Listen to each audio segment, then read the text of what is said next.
ক্লাসে তোমাদেরকে স্বাগত জানাচ্ছি। আমি সুরন দেবনাথ। প্রিয় বন্ধুরা, আমরা গত ক্লাসেই বলেছিলাম আমরা আজকে সমযোজী বন্ধনের ভাঙ্গন সম্পর্কে পড়ব। আমরা জানি ইলেকট্রন শেয়ারের মাধ্যমেই সমযোজী বন্ধনের সৃষ্টি হয়, অর্থাৎ প্রতিটা বন্ধনেই দুইটা ইলেকট্রন থাকে। তো একটা বন্ধনের ভাঙ্গন দুই ধরনের হতে পারে, সুষম ভাঙ্গন এবং বিষম ভাঙ্গন। তো সমযোজী যৌগের সুষম ভাঙ্গনের ফলে কি উৎপন্ন হবে এবং বিষম ভাঙ্গনের ফলে কি উৎপন্ন হবে এ সম্পর্কে আমরা গত ক্লাসে একটু করে বলেছিলাম। তো সুষম ভাঙ্গন অর্থাৎ এই যে একটা বন্ধন, এই বন্ধনে যদি সুষম বিভাজন হয় তখন আমরা পাবো, ধরে নিলাম এবি একটা বন্ধন সমযোজী বন্ধনে আবদ্ধ আছে, এবি একটি যৌগ সমযোজী বন্ধনে আবদ্ধ। এই যৌগটি যদি সুষম ভাঙ্গন হয় তখন এ একটা ইলেকট্রন পাবে এবং বি একটা ইলেকট্রন পাবে। সমযোজী যৌগের এরকম সুষম ভাঙ্গনের ফলে উৎপন্ন বীজের ইলেকট্রনযুক্ত পরমাণু বা মূলককে বলা হচ্ছে মুক্তমূলক বা ফ্রি রেডিক্যাল। তো আমরা আজকে ক্লাসে বিশেষ করে পড়ব বিষম ভাঙ্গন সম্পর্কে। এই যে এবি বন্ধনটা, এবি যে সমযোজী বন্ধন ছিল, এই সমযোজী বন্ধনে যদি বিষম বিভাজন হয় তখন আমরা দুই ধরনের আয়ন পাবো, একটা হচ্ছে কার্বনিয়াম আয়ন আর একটা হচ্ছে কার্বন আয়ন। তো আমরা আজকে ক্লাসটি সাজিয়েছি কার্বনিয়াম আয়ন, কার্বন আয়ন এবং গিগনাট বিকারক সম্পর্কে। কার্বনিয়াম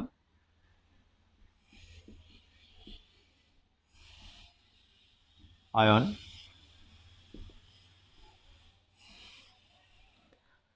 কার্বনিয়াম আয়ন হচ্ছে একটা জৈব ধনাত্মক আয়ন। এই জন্য সংজ্ঞাতে বলা হচ্ছে যে একক ধনাত্মক চার্জযুক্ত কার্বন পরমাণু সংবলিত জৈব আয়নকেই বলা হচ্ছে কার্বনিয়াম আয়ন। আবার বলছি, একক ধনাত্মক চার্জযুক্ত, একক ধনাত্মক চার্জযুক্ত কার্বন পরমাণু, কার্বন পরমাণু সংবলিত জৈব আয়নকে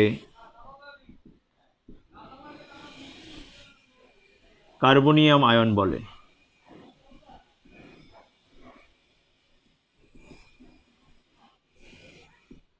আবার বলছি, একক ধনাত্মক চার্জযুক্ত কার্বন পরমাণু সংবলিত জৈব আয়নকে কার্বনিয়াম আয়ন বলে। তার মানে কার্বনিয়াম আয়ন হচ্ছে একটি জৈব আয়ন এবং এতে অবশ্যই কার্বন পরমাণু থাকবে এবং ধনাত্মক চার্জ থাকবে। তাহলে কার্বনিয়াম আয়নে তিনটা জিনিস থাকবে। কার্বনিয়াম আয়ন হচ্ছে একটা জৈব আয়ন এবং এতে কার্বন পরমাণু থাকবে এবং এটা একটি একক ধনাত্মক চার্জ, অর্থাৎ এটা চার্জ সংখ্যা হবে +1। উদাহরণ হিসেবে আমরা বলতে পারি methyl carbonium ion, ethyl carbonium ion. Carbonium আয়নের উদাহরণ হিসেবে আমরা 1 degree carbonium ion, 2 degree carbonium ion এবং 3 ডিগ্রি কার্বনিয়ামও লিখতে পারি। কীভাবে লিখব? এই যে আমরা জানি কার্বন চতুর্যোজী, এই যে methyl carbonium ion, methyl carbonium আয়নের কার্বন পরমাণুতে যদি একটা অ্যালকাইল মূলক থাকে এবং অপর দুই হাতে দুইটাতে হাইড্রোজেন থাকে, এই কার্বনটা হচ্ছে পজিটিভ। যেহেতু এখানে একটা অ্যালকাইল মূলক আছে এই জন্য এটা হচ্ছে 1 ডিগ্রি কার্বনিয়াম আয়ন, তার মানে প্লাস কার্বন দিয়ে RH2, এটা হচ্ছে 1 ডিগ্রি কার্বনিয়াম আয়ন। একইভাবে যদি দুইটা অ্যালকাইল মূলক থাকে R2H, এটা হচ্ছে 2 ডিগ্রি কার্বনিয়াম আয়ন। এই তিনটায় অ্যালকাইল মূলক থাকে তাহলে এটা 3 ডিগ্রি কার্বনিয়াম আয়ন। তাহলে আমরা এখানে 4টা কার্বনিয়াম আয়ন লিখলাম। সেটা হচ্ছে methyl carbonium ion, 1 degree carbonium ion, 2 degree carbonium ion এবং 3 ডিগ্রি কার্বনিয়াম আয়ন। তো কার্বনিয়াম আয়নের স্থায়িত্ব ক্রম আছে। স্থায়িত্বের ক্রম অনুসারে এই 3 ডিগ্রি কার্বনিয়াম আয়নের স্থায়িত্ব সবচেয়ে বেশি, তারপর 2 ডিগ্রি কার্বনিয়াম আয়নের স্থায়িত্ব, তারপর 3 ডিগ্রি, এবং মিথাইল কার্বনিয়াম আয়নের স্থায়িত্ব সবচেয়ে কম। তো আমরা আবার বলছি একক ধনাত্মক চার্জযুক্ত কার্বন পরমাণু সংবলিত জৈব আয়নকে কার্বনিয়াম আয়ন বলে, যেমন methyl carbonium ion, ethyl carbonium ion. Methyl carbonium ion থেকে আমরা আবার লিখতে পারি এটাকে, যদি এখানে একটা হাইড্রোজেনের পরে যদি একটা অ্যালকাইল মূলক থাকে তাহলে সেটা হবে 1 ডিগ্রি কার্বনিয়াম আয়ন। যদি দুইটা অ্যালকাইল মূলক থাকে সেটাকে বলবো আমরা 2 ডিগ্রি কার্বনিয়াম আয়ন। 3টে অ্যালকাইল মূলক থাকলে সেটা হচ্ছে 3 ডিগ্রি কার্বনিয়াম আয়ন। তো এই মিথাইল কার্বনিয়াম আয়ন থেকে শুরু করে 3 ডিগ্রি কার্বনিয়াম আয়নের স্থায়িত্ব ক্রম যদি তুলনা করা হয়, সেক্ষেত্রে 3 ডিগ্রি কার্বনিয়াম আয়নের স্থায়িত্ব সবচেয়ে বেশি, তারপর 2 ডিগ্রি কার্বনিয়াম আয়নের স্থায়িত্ব, তারপর 1 ডিগ্রি, এবং সবচেয়ে স্থায়িত্ব কম হচ্ছে কি মিথাইল কার্বনিয়াম আয়নের। তো কার্বনিয়াম আয়ন আমরা কিভাবে সৃষ্টি হয় সেটা একটু আগে আমরা বলেছিলাম, সেটা হচ্ছে কি অর্থাৎ সমযোজী বন্ধনের বিষম বিভাজনের ফলে আমরা কার্বনিয়াম আয়ন পাবো। আমরা যদি কার্বনিয়াম আয়নের কীভাবে সৃষ্টি হয় সেটা একটা উদাহরণের সাহায্যে বর্ণনা করার চেষ্টা করি, তাহলে আরও সহজেই বুঝতে পারবো। যেমন আমরা এখানে একটা লিখলাম কি মিথাইল হ্যালাইড, এক্স পর, আরও সহজ করলাম, এক্স পর ক্লোরিন। তার মানে এখানে কার্বন ক্লোরিন বন্ধনের যদি ভাঙ্গন ঘটে, ভাঙ্গন হবে কি বিষম ভাঙ্গন। এই বিষম ভাঙ্গনের ফলে কার্বনের তুলনায় ক্লোরিনের ইলেকট্রোনেগেটিভিটি বেশি বলে সে বন্ধনের ইলেকট্রন তার দিকে নিয়ে যাবে, মানে সে ক্লোরাইড আয়ন হিসেবে অপসারিত হবে। আমার কার্বনটা হয়ে যাবে কি পজিটিভ, ইলেকট্রন হারানোর ফলে কার্বনটা পজিটিভ হয়ে গেল। তাহলে এটা ছিল মিথাইল, এখানে পজিটিভ চার্জ আছে, তার মানে এটার নাম হচ্ছে মিথাইল কার্বনিয়াম আয়ন। মিথাইল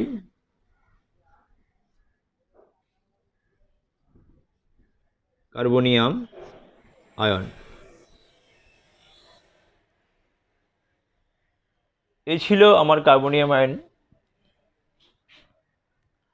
তো একইভাবে আমরা 1 degree carbonium ion, 2 degree carbonium ion, 3 degree carbonium আয়নের সৃষ্টি দেখাতে পারি। এখানে যদি একটা অ্যালকাইল মূলক থাকে তাহলে এখানেও আমরা অ্যালকাইল মূলক দিব, তখন সেটা হয়ে যাবে 1 ডিগ্রি কার্বনিয়াম আয়ন। একইভাবে যদি 2টা অ্যালকাইল মূলক দিই, এখানেও হাইড্রোজেন আর দিব, তখন হবে 2 ডিগ্রি। 3টা অ্যালকাইল মূলক দিলে তখন সেটা হবে কি 3 ডিগ্রি।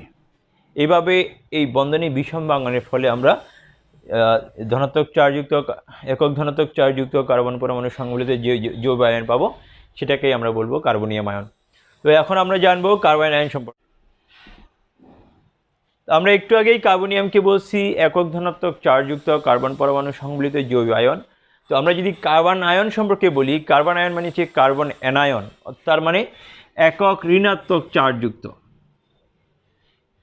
একক ঋণাত্মক চার্জযুক্ত কার্বন পরমাণু সংবলিত যৌগ আয়নকে আমরা বলবো কার্বন আয়ন। কি বলবো? কার্বন আয়ন বলবো। তাহলে আমরা যদি এখন কার্বন আয়নের সংজ্ঞা আবার বলি, সেটা হচ্ছে একক ঋণাত্মক চার্জযুক্ত কার্বন পরমাণু সংবলিত জৈব আয়নকে আমরা বলবো কার্বন আয়ন। মানে এখানে 3টা জিনিস আগের মতোই বলছি, এটা হচ্ছে একটা জৈব আয়ন এবং কার্বন পরমাণু থাকবে এবং একক ঋণাত্মক চার্জ থাকবে, তার মানে এদের চার্জ হবে কি -1। তো কার্বন আয়নের আমরা যদি উদাহরণ হিসেবে বলি, যেমন কার্বন আয়নের উদাহরণ হিসেবে যদি আমরা বলতে চাই, যেমন এই methyl carbon ion, ethyl carbon ion. আবার এখান থেকে যদি আমরা 1 degree, 2 degree, 3 degree carbon ion সৃষ্টি করি, যেমন এটা ছিল মিথাইল কার্বন আয়ন, এখানের একটা হাইড্রোজেনের পরে যদি একটা অ্যালকাইল মূলক থাকে তাহলে CH2R মাইনাস, এটা ছিল 1 ডিগ্রি কার্বন আয়ন, HR2 দুইটা অ্যালকাইল মূলক থাকলে মাইনাস, এটা ছিল 2 degree carbon ion, CR3 minus, এটা ছিল 3 ডিগ্রি কার্বন আয়ন। তাহলে আমরা মিথাইল কার্বন আয়ন পাইলাম 1 degree carbon ion, 2 degree carbon ion এবং 3 ডিগ্রি কার্বন আয়ন। তো কার্বন আয়নের স্থায়িত্বের ক্রম যদি বলা হয়, সেক্ষেত্রে মিথাইল কার্বন আয়নের স্থায়িত্ব সবচেয়ে বেশি, তারপর 1 ডিগ্রি কার্বন আয়নের স্থায়িত্ব, তারপর 2 ডিগ্রি, এবং সবচেয়ে স্থায়িত্ব কম হচ্ছে 3 ডিগ্রি কার্বন আয়নের স্থায়িত্ব সবচেয়ে কম। তো কার্বন আয়নের যে সৃষ্টি কৌশল ঠিক আগের মতোই হবে, সেটা হচ্ছে সমযোজী বন্ধনের বিষম ভাঙ্গনের ফলে। সমযোজী বন্ধনের বিষম ভাঙ্গনের ফলে আমরা এই কার্বন আয়নগুলো পাবো। আমরা যদি আবার একটা উদাহরণ লিখি, ধরে নিলাম যে কার্বনের সাথে জেডের একটা বন্ধন আছে, কার্বনের সাথে জেডের যে বন্ধনে ভাঙ্গন, এই বন্ধনের ভাঙ্গন যদি বিষম ভাঙ্গন হয়, তার মানে বিষম ভাঙ্গনের ফলে কি হবে, এই বন্ধনের ইলেকট্রনটা একটা পরমাণু তার নিজের দিকে টেনে নিয়ে যাবে। যেহেতু এখানে বলছি যে জেডের তুলনায়, শর্ত হচ্ছে এখানে জেডের তুলনায়, জেড একটা অপরিচিত যে কোনো একটা মোল, যে মোলটার ইলেকট্রোনেগেটিভিটি অর্থাৎ তড়িৎ ঋণাত্মকতার মান কার্বনের তুলনায় কম, অর্থাৎ জেডের তুলনায় কার্বনের ইলেকট্রোনেগেটিভিটির মান বেশি বলে এই বন্ধনের ইলেকট্রনটা ভাঙনের ফলে কার্বনের দিকে থাকবে এবং জেডটা হবে পজিটিভ চার্জ। এই যে ঋণাত্মক চার্জ হয়ে গেল কার্বন, এটাকেই আমরা বলবো কার্বন আয়ন। এখন এগুলো হাইড্রোজেন ছিল বলে এটার নাম হবে কি মিথাইল কার্বন আয়ন, ঠিক এখানে এই হাইড্রোজেনের পরিবর্তে যদি আমি এখানে একটা অ্যালকাইল মূলক বসাই, তখন এখানে আমরা পাবো 1 ডিগ্রি কার্বনায়ন। যদি দুইটা অ্যালকাইল মূলক বসাই, তাহলে আমরা এখানে পাবো 2 ডিগ্রি কার্বনায়ন। যদি তিনটা অ্যালকাইল মূলক বসাই, তাহলে আমরা এখানে পাবো 3 ডিগ্রি কার্বনায়ন। তো এই কার্বনায়ন সৃষ্টি কৌশলটাই হচ্ছে কি সমযোজী যৌগের বিষম ভাঙনের ফলে। তাহলে আমরা সমযোজী বন্ধনে বিষম ভাঙনের ফলে দুটা জিনিস পাবো, একটা হচ্ছে কার্বনিয়াম আয়ন আর একটা হচ্ছে কার্বনায়ন। তো আমি আশা রাখছি তোমরা সমযোজী বন্ধনে ভাঙন এবং কার্বনিয়াম আয়ন এবং কার্বনায়ন খুব ভালো করেই বুঝতে পেরেছো। তো আজকে আমরা পরবর্তী যে টপিকসটা নিয়ে আলোচনা করব সেটা হচ্ছে গিগনার্ড বিকারক সম্পর্কে।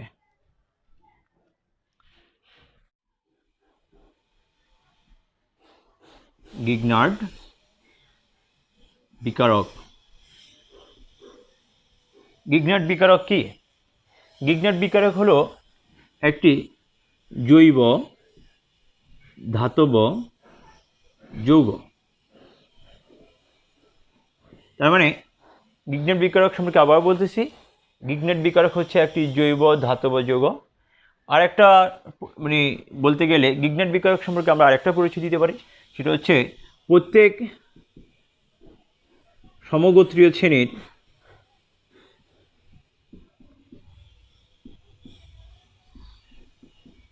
জৈব যৌগকে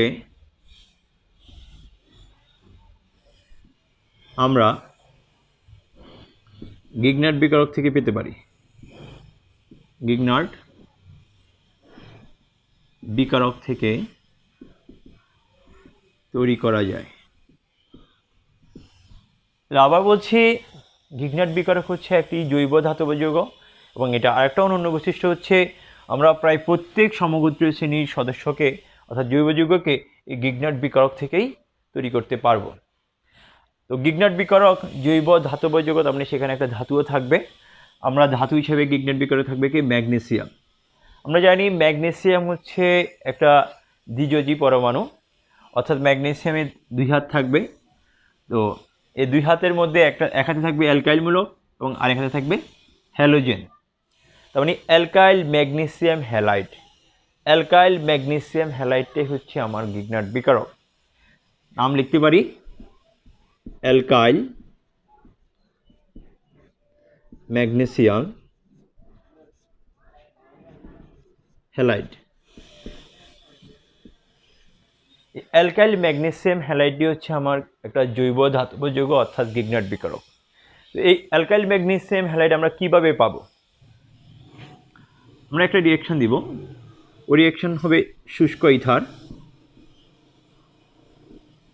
তাহলে শুষ্ক ইথারে দ্রবীভূত এই যে আরএক্সটাকে আমরা বলবো কি অ্যালকাইল হ্যালাইড কিংবা হ্যালোজেন অ্যালকেন। আরটা হচ্ছে অ্যালকাইল মূলক, এক্স ফর হ্যালোজেন। তার মানে এই অ্যালকাইল হ্যালাইড কিংবা হ্যালোজেন অ্যালকেনের সাথে এই ম্যাগনেসিয়াম ধাতুর বিক্রিয়ায়, আবার বলছি শুষ্ক ইথারে দ্রবীভূত হ্যালোজেন অ্যালকেন কিংবা অ্যালকাইল হ্যালাইডের সাথে ম্যাগনেসিয়াম ধাতুর বিক্রিয়ায় অ্যালকাইল ম্যাগনেসিয়াম হ্যালাইড নামক গিগনার্ড বিকারক পাওয়া যায়। তো বন্ধুরা আমরা আবার বলছি, এই শুষ্ক ইথার থাকবে, তার মানে এখানে যদি ইথারটাকে যদি আমি পানিতে দেওয়া থাকে ইথারটা, তাহলে সেক্ষেত্রে বিক্রিয়া হবে না। এই জন্য অবশ্যই থাকবে কি ইথারটা শুষ্ক অবস্থায় থাকতে হবে। এই জন্য বলা হচ্ছে যে শুষ্ক ইথারে দ্রবীভূত হ্যালোজেন অ্যালকেন কিংবা অ্যালকাইল হ্যালাইড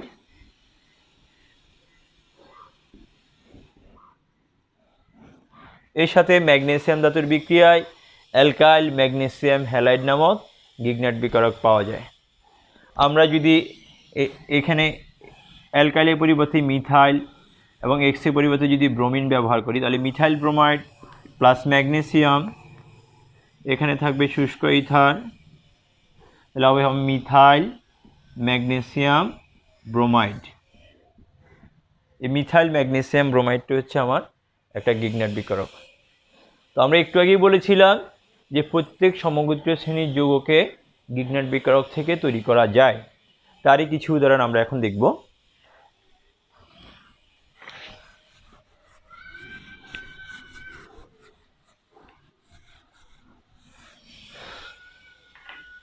আমরা প্রথমেই উদাহরণ হিসেবে এই গিগনার্ড বিকারক থেকে আমরা অ্যালকেন তৈরি করব।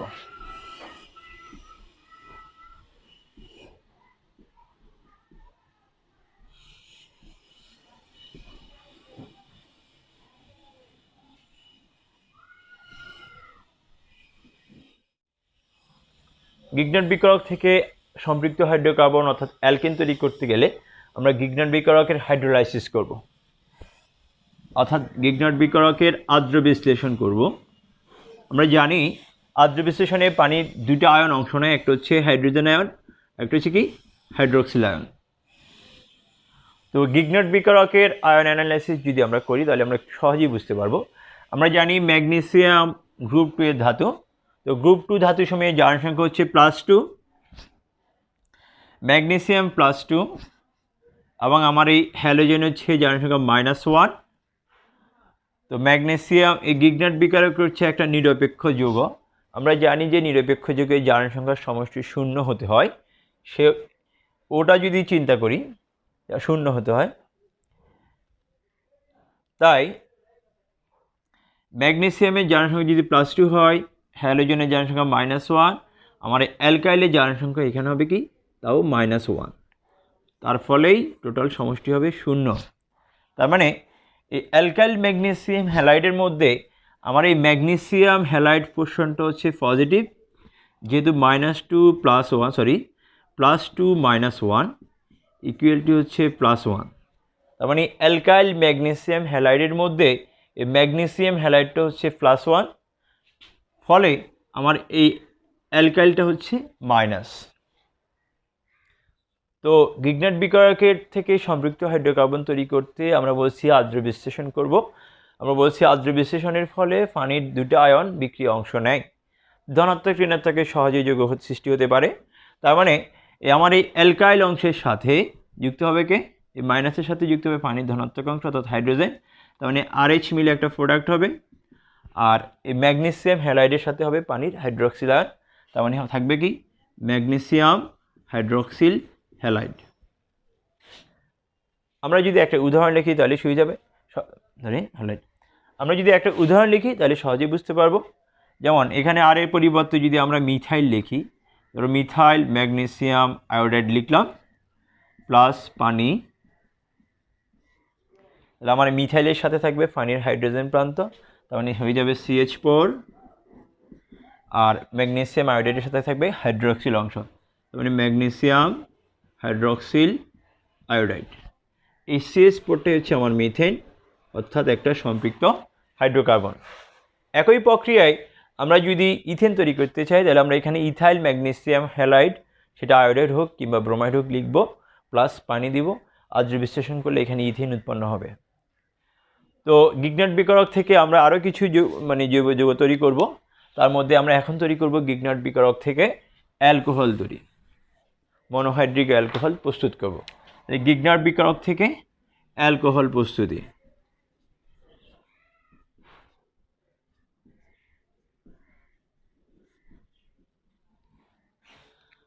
অ্যালকোহলের সঙ্গে আমরা জানি সেটা হচ্ছে যে সকল অ্যালিফেটিক জৈব যৌগের অণুতে OH মূলক থাকবে, কার্যকরী মূলক হিসেবে কি থাকবে OH থাকবে, তাদেরকে আমরা বলবো অ্যালকোহল। তো অ্যালকোহলের আমরা মনোহাইড্রিক অ্যালকোহল আমরা শ্রেণীবিভাগ আমাদের আগের ক্লাসগুলোতে আমরা পড়েছিলাম। মনোহাইড্রিক অ্যালকোহলের যদি শ্রেণীবিভাগ করি আমরা বলছি মনোহাইড্রিক অ্যালকোহল 3 ধরনের হতে পারে, 1 ডিগ্রি, 2 ডিগ্রি এবং 3 ডিগ্রি অ্যালকোহল। তো আমরা আগেই মনোহাইড্রিক অ্যালকোহলগুলোর পরিচয় জানি। যেমন এই যে CH3OH, এই যৌগটার নাম হচ্ছে মিথানল। তার মানে আমার এই কার্যকরী মূলক হচ্ছে OH, কার্যকরী মূলক যুক্ত কার্বন পরমাণুতে 3টা হাইড্রোজেন পরমাণু থাকলে সেটাই হচ্ছে মিথানল। 3টা হাইড্রোজেন পরমাণুর মধ্যে যদি একটা হাইড্রোজেনকে আমরা অ্যালকাইল দ্বারা প্রতিস্থাপিত হয়, অর্থাৎ 3টা হাইড্রোজেনের পরিবর্তে যদি একটা অ্যালকাইল মূলক থাকে এবং 2টা হাইড্রোজেন থাকে, ওই যৌগকে বলবো আমরা 1 ডিগ্রি অ্যালকোহল। CH2OH এটা ছিল 1 ডিগ্রি অ্যালকোহল। একইভাবে যদি এই OH মূলকযুক্ত কার্বন পরমাণুতে যদি 2টি অ্যালকাইল মূলক থাকে এবং অপর হাতে যদি একটা হাইড্রোজেন পরমাণু থাকে, সেটাকে আমরা বলবো 2 ডিগ্রি অ্যালকোহল। তার মানে R2CHOH এটা ছিল 2 ডিগ্রি অ্যালকোহল। একইভাবে আমরা আবার বলতেছি OH মূলকযুক্ত কার্বন পরমাণুতে যদি 3টাই অ্যালকাইল মূলক থাকে, কোনো হাইড্রোজেন পরমাণু যদি না থাকে, সেটাকে আমরা বলবো 3 ডিগ্রি অ্যালকোহল, মানে R3COH। এটা ছিল 3 ডিগ্রি অ্যালকোহল। তো মনোহাইড্রিক অ্যালকোহল এই জন্যই বুঝি, সেটা হচ্ছে OH পরমাণুর সংখ্যা একটি, অর্থাৎ যে সকল অ্যালকোহল অণুতে একটি মাত্র OH মূলক থাকবে তাদেরকে আমরা বলবো মনোহাইড্রিক অ্যালকোহল। এই মনোহাইড্রিক অ্যালকোহলকে আমরা আবার 3 শ্রেণীতে ভাগ করতে পারি: 1 ডিগ্রি অ্যালকোহল, 2 ডিগ্রি অ্যালকোহল এবং 3 ডিগ্রি অ্যালকোহল। তো আমাদের এখন পড়া হচ্ছে গিগনার্ড বিকারক থেকে অ্যালকোহল প্রস্তুতি, অর্থাৎ মনোহাইড্রিক অ্যালকোহল প্রস্তুতি।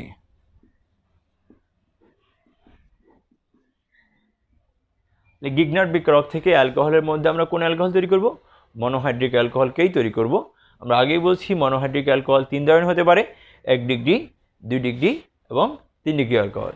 তো প্রিয় বন্ধুরা, আমরা চলে আসি গিগনার্ড বিকারক থেকে মনোহাইড্রিক অ্যালকোহল প্রস্তুতি কৌশল নিয়ে।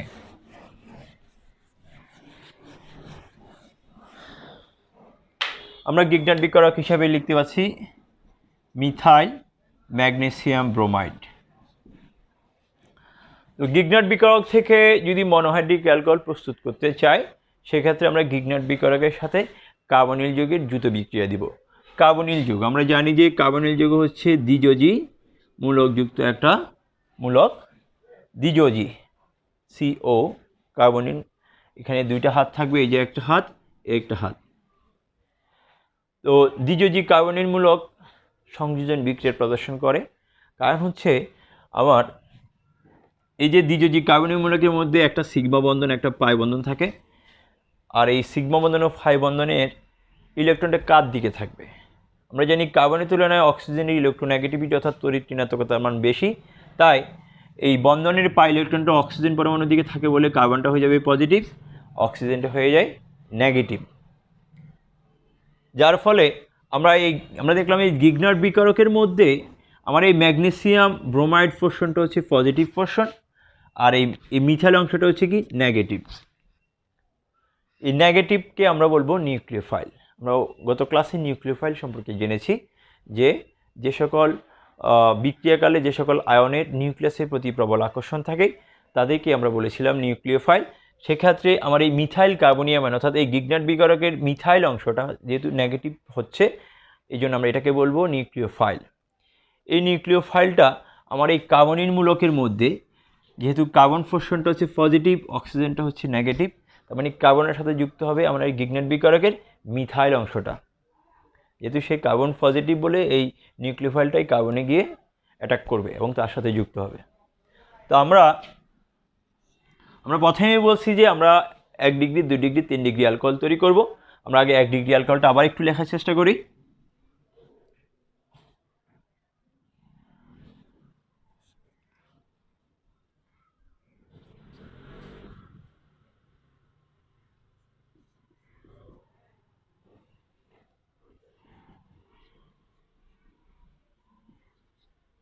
আমরা বলছি যে OH মূলকযুক্ত কার্বন পরমাণুতে যদি 2টা হাইড্রোজেন এবং একটা অ্যালকাইল মূলক থাকে সেটা হচ্ছে 1 ডিগ্রি অ্যালকোহল। তো বলছি যে আমরা গিগনার্ড বিকারক থেকে তৈরি করব, তার সাথে কার্বনিল যৌগের দ্রুত বিক্রিয়া দিব। তো আমরা এখানে দেখতেছি কার্বনের সাথে অক্সিজেন আমরা পেলাম। আমরা 1 ডিগ্রি অ্যালকোহল পেতে হলে কি লাগবে? কার্বনের সাথে 2টা হাইড্রোজেন পরমাণু লাগবে। আমার এই মিথাইল অংশটা কার্বনের সাথে আসবে, সেখানে মিথাইলই লিখি। তার মানে আমার লাগতেছে কি কার্বনের সাথে 2টা হাইড্রোজেন পরমাণু, তার মানে এটাও হাইড্রোজেন হবে, এটাও হাইড্রোজেন হবে। এই যৌগটার নাম তখন হবে কি HCHO অর্থাৎ মিথানেল। তার মানে গিগনার্ড বিকারকের থেকে যদি আমি 1 ডিগ্রি অ্যালকোহলকে তৈরি করতে চাই, সেক্ষেত্রে অবশ্যই গিগনার্ড বিকারকের সাথে আমার মিথানেলের দ্রুত বিক্রিয়া হবে। তো দ্রুত বিক্রিয়া একটা দ্রুত যৌগ পাবো। দ্রুত যৌগ আমরা লিখি কার্বন, হাইড্রোজেন, হাইড্রোজেন। আমরা বলছি কার্বনের সাথে যেহেতু কার্বনটা পজিটিভ, আমার এই বিকারকের অর্থাৎ গিগনার্ড বিকারকের ঋণাত্মক অংশটা কার্বনের সাথে থাকবে, তবে এখানে হবে CH3। আর এই অক্সিজেনের সাথে যাবে কে ধনাত্মক অংশ অর্থাৎ ম্যাগনেসিয়াম ব্রোমাইড। পরবর্তীতে হাইড্রোলাইসিস করতে হয়। হাইড্রোলাইসিসে পানির 2টা আয়ন অংশ নেয়, একটা হচ্ছে হাইড্রোজেন, একটা হচ্ছে হাইড্রোক্সিল। তার মানে সেখানে ওই অক্সিজেনের সাথে আমার ধনাত্মক অংশ পানির ধনাত্মক অংশ হাইড্রোজেন থাকবে, হয়ে গেল। আর এই ম্যাগনেসিয়াম ব্রোমাইডের সাথে থাকবে পানির ঋণাত্মক অংশ অর্থাৎ ম্যাগনেসিয়াম হাইড্রোক্সিল ব্রোমাইড আমরা পাবো। আমাদের মেইন লক্ষ্য ছিল 1 ডিগ্রি অ্যালকোহল। এই ছিল গিগনাট বিকারক থেকে মনোহাইড্রিক অ্যালকোহলের মধ্যে 1 ডিগ্রি অ্যালকোহল তৈরি কৌশল।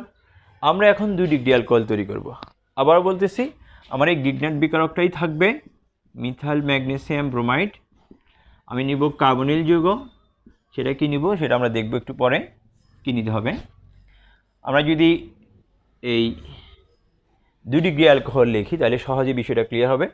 এই কার্বন আছে, আমরা বলছি 2 ডিগ্রি অ্যালকোহলের ক্ষেত্রে OH পরমাণু, OH মূলকযুক্ত কার্বন পরমাণুতে 2টা অ্যালকাইল মূলক থাকবে। অলরেডি যেহেতু আমার এই বিকারকের ঋণাত্মক অংশ এই মিথাইলটা আমার এই কার্বনে যুক্ত হবে, মানে একটা মিথাইল মূলক দিয়ে দিলাম। 2 ডিগ্রির জন্য আমার আরও একটা মিথাইল মূলকের প্রয়োজন। সেক্ষেত্রে এই 2 হাতের মধ্যে এক হাতে একটা মিথাইল মূলক থাকবে, এক হাতে দিকে দেবে হাইড্রোজেন থাকবে। তার মানে এখানে একটা মিথাইল মূলক দিব, একটা হাইড্রোজেন দিব। তা এটার নাম হচ্ছে কি CH3CHO, এটার নাম হচ্ছে ইথানেল। তাহলে আমরা যদি 2 ডিগ্রি অ্যালকোহল পেতে চাই সেক্ষেত্রে মিথানল ছাড়া অন্য যে কোনো অ্যালডিহাইড যদি আমরা ব্যবহার করি তাহলে এই দুটা দ্রুত বিক্রিয়ায় দ্রুত যৌগ পাবো, হাইড্রোলাইসিস করলে 2 ডিগ্রি অ্যালকোহল পাবো। দ্রুত যৌগ কীভাবে হবে আমরা সহজে বলতে পারতেছি।